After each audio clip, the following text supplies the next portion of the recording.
Hello friends, আজকে যে বিষয়টা নিয়ে আলোচনা করব সেটা হচ্ছে পিএসসির মিসেলেনিয়াস এক্সাম নিয়ে তার কাট অফ কত হতে পারে।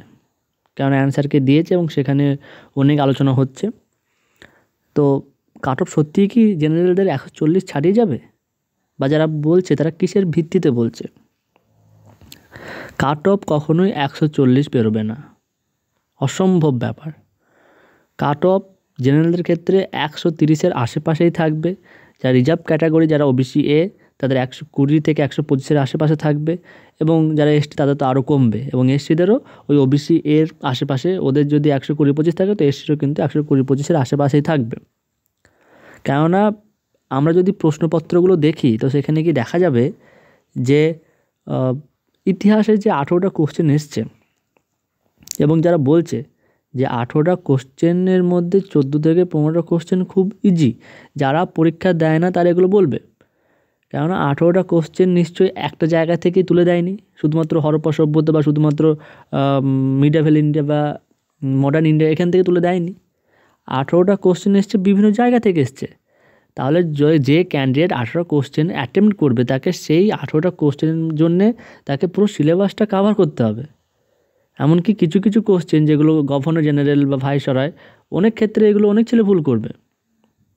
পাশাপাশি সায়েন্সের কোশ্চেন জানছি মানে সোজা হয়েছে, কিন্তু 2-3টে কোশ্চেন ওখানেও টাফ ছিল। বাইনারি ডিজিট বা যেটা প্লাস্টিক যে অ্যান্সারটা হয়েছে এগুলো টাফ ছিল। এবং স্ট্যাটিক জিকেতে ওই যে সবথেকে সর্বোচ্চ যে সামরিক পুরস্কার সেটা কোনটা, সেখানে অপশানগুলো দেখলে বোঝা যায় যে কোনটা হবে পরমবীর চক্র, মহাবীর চক্র, বীর চক্র। অপশানগুলো কিন্তু যথেষ্ট কনফিউজিং ছিল। তো সব মিলিয়ে একদম যারা 124 বা 130 যারা পাচ্ছ তারা হতাশ হওয়ার কোনো জায়গা নেই, কেননা এই নাম্বারটা এতটাও খারাপ নয় যে পাতে তোলা যায় না। যারা পরীক্ষা দেয় না, যারা পরীক্ষা কখনো দিচ্ছেই না, তারা বলবে যে প্রশ্ন খুব ইজি, কিন্তু পরীক্ষার হলের টেম্পারেচারটা পুরোপুরি আলাদা। সেখানে 65টা কোশ্চেন বা 70টা কোশ্চেন করে আসা বিশাল ব্যাপার একটা। যারা WBCS মেন দিয়েছে তাদের সাথে আমার এবার কথা হয়েছে, তারা কিছু কিছু জন হয়তো 130, 135, 136 তারা পাবে, কিংবা কেউ 140 পাবে, হ্যাঁ কেউ 160ও পেতে পারে, সে তো সংখ্যায় কম। তার মানে ওই একজন 160 পেয়েছে মানে যে সবাই 160 পাবে এরকম ব্যাপারটা নয়। আমাদেরকে দেখতে হবে যে কতজনকে ডাকছে, কতজনকে পাস করাবে, কত ভ্যাকেন্সি, তার এগেনস্টে কাট অফটা কম বেশি হয়। কিন্তু গতবার 400 জনকে 400-র আশেপাশে ভ্যাকেন্সি ছিল, এবং সেখানে ওই 4000 মতো ছেলে ডেকেছিল।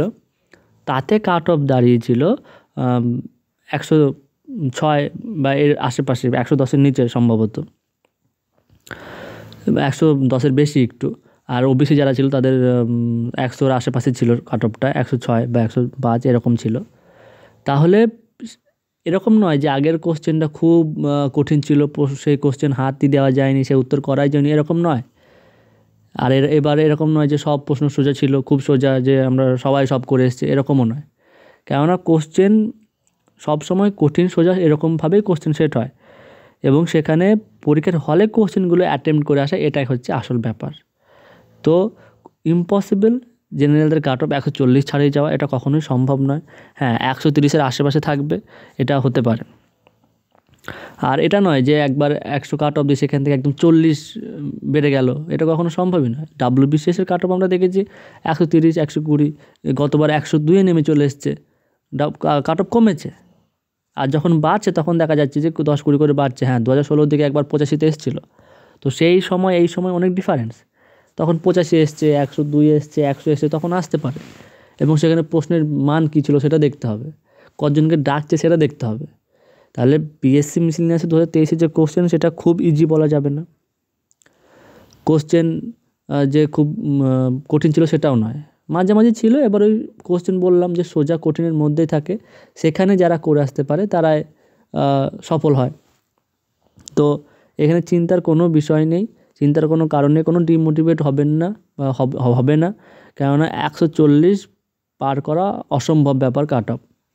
তো যাই হোক, পড়াশোনা শুরু করো। যারা 130 বা 130-এর আশেপাশে, যারা রিজার্ভ ক্যাটাগরি, যারা 120-র ওপর যাচ্ছে, তারা পড়াশোনা অবশ্যই শুরু করো, কেননা পড়াশোনা তো আমাদের শুরু করতেই হবে।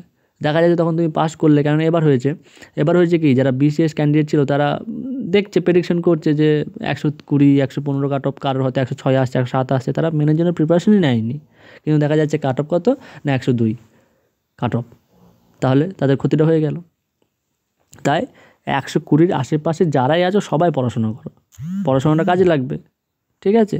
তো এটাই বলার ছিল। সকলকে এটাই বলবো যে পড়াশোনা করো, প্রস্তুতি রাখো, মেনের জন্য প্রস্তুতি চালিয়ে যাও। ধন্যবাদ।